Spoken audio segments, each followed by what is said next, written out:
Welcome to Giant Ability TV. The call made by the former President Chief Olusegun Obasanjo to Nigerians, especially the youths in particular, on 1st of January 2023 was received with mixed feelings. Misunderstanding the intent and purpose of the writer is attributable to the difference between the letter and the spirit behind it. Letters kill, while the spirit makes alive. Nigerians ordinarily should be grateful to God for using the general and the elder statesman who commands respect not only within the country but globally to speak out what most of his colleagues would not do for reasons that are known to them and a few Nigerians who are perceptive. Ordinarily, one would have expected General Yakubu Gowon to champion a cause like this by taking the bull by its horns. Recall the Nigerian Civil War that lasted 3 years from 1967 to 1970 had the leader of the Biafran army surrender to none other than General Olusegun Obasanjo, who was in charge of the 3rd Marine Commando Division.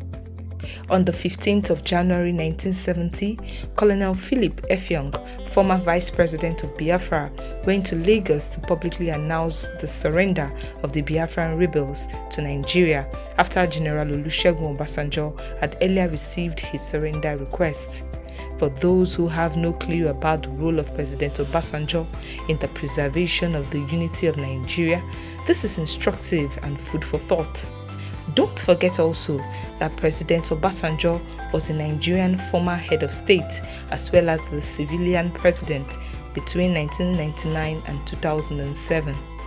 To discountenance his call on how to move Nigeria forward at this critical time is to behave like the hunter's dog that is destined to go astray by not giving its ears to the sound of the hunter's whistles of correction.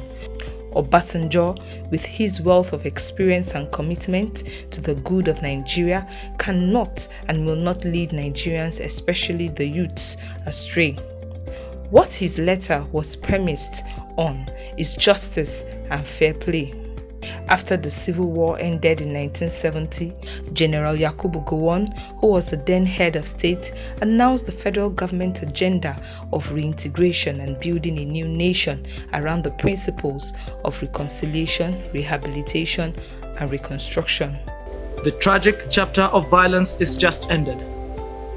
We are at the dawn of national reconciliation. Once again, we have an opportunity to build a new nation. Don't forget also that the war led to a colossal loss of more than 100,000 soldiers and the death of more than 2 million Igbos. From after the Civil War in 1970, Nigeria has had 7 military heads of states, 6 from the north and only 1 from the south. Their names are General Yakubu Gowon, late General Muritala Muhammad, General Olusegun Obasanjo, Major General Muhammadu Buhari, late General Sani Abacha, and General Abdulsalam Abubakar. Nigerians cannot in a hurry forget what the contributions of these heads of states were to the development of the country. Yakubu Gowon failed to honor the Aburi Accord, which was an agreement reached between General Ojukwu, the leader of the Biafran Republic, and Nigeria, and his actions sparked off the civil war. General Ibrahim Babangida annulled the June 12 election that was adjourned to be the freest and most credible elections. General Sani Abacha, late, plunged Nigeria into a state of terror, leading to the death of prominent Nigerians such as late Chief MKO Abiola, the acclaimed winner of the June 12 elections, and his wife Mrs. Kudirat Abiola, and so many others. General Abdulsalam Abubakar gave Nigeria the fraudulent 1999 constitution. Major General Muhammadu Buhari, who is the current civilian president, allowed for a reign of terror that led to the loss of the lives of thousands of Nigerians to Fulani herdsmen and farmers' clashes, Boko Haram insurgents and banditry, which has made Nigeria fit in for description aptly as a vast Golgotha of carnage. President Obasanjo, by reasons of being the one to whom the Biafran rebels surrendered to and forced Nigerian former head of state to become a civilian president, has the audacity and credibility to show Nigerians the way to go, especially at this critical moment of Nigeria history. There is no gainsaying the fact that Nigeria as it stands today has its grave already dug by the politicians and waiting to be buried. The endorsement of the presidential candidate of the Labour Party, Mr. Peter Obi, by the former President Obasanjo was more from a statesmanship perspective than that of a politician. It is an endorsement of the furtherance of the reconciliation efforts that was promised to Nigerians and the world after the Civil War. Remember this lesson. History does not teach fatalism. There are moments when the will of a handful of free men breaks through the determinism and opens up new roads. People get the history they deserve. Charles de Gaulle.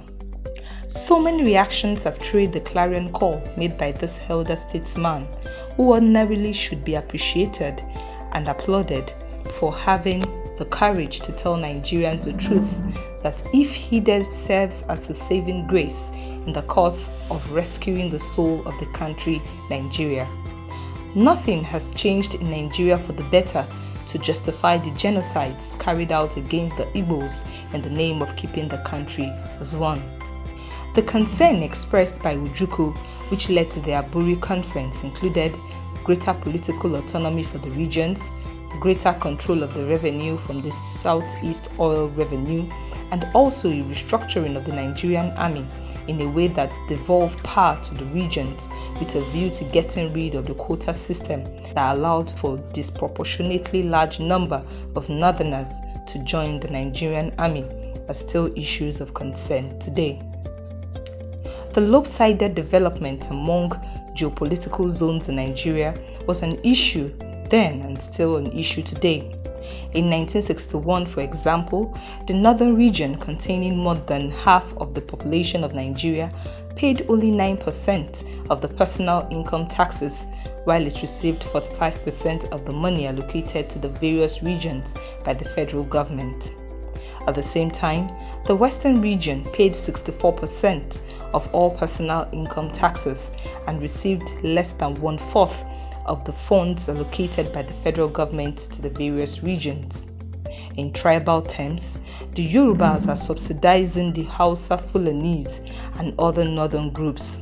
This situation has not changed, as you may recall that Rivers and Lagos states took the federal government to court with regard to the issue of value-added tax, VAT. The pertinent question to ask is of what importance is the obsession of the northerners with power when, for example, from the multidimensional poverty index report that was just released, has Sokoto State, which is the seat of the caliphate, as the poorest in Nigeria.